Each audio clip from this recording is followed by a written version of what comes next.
represented by Miss Yana. Sir.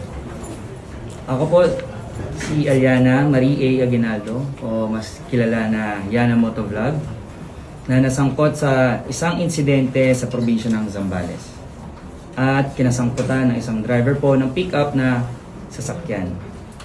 Ayaw ko na pong pangalanan para maiwasan na rin po ang paglaki at masimulan ko ang pagbabago at pagiging matuwid sa ganitong pamamaraan. Ako po ay humihingi ng sinserong pagpapaumanhin dahil napagdesisyonan ko na po na hindi sumagot at humarap na ng personal sa show cause order sa LTO.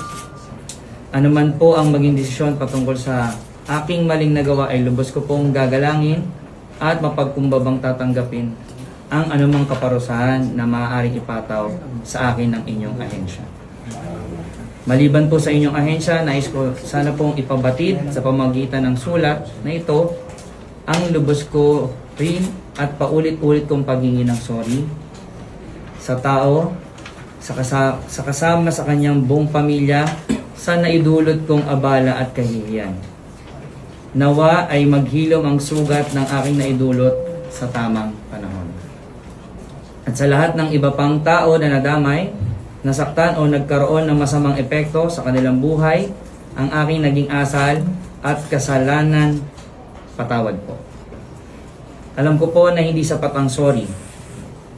Ngayon ay hinaharap ko ang kinahinatnan ng aking nagawa. Ang aking buong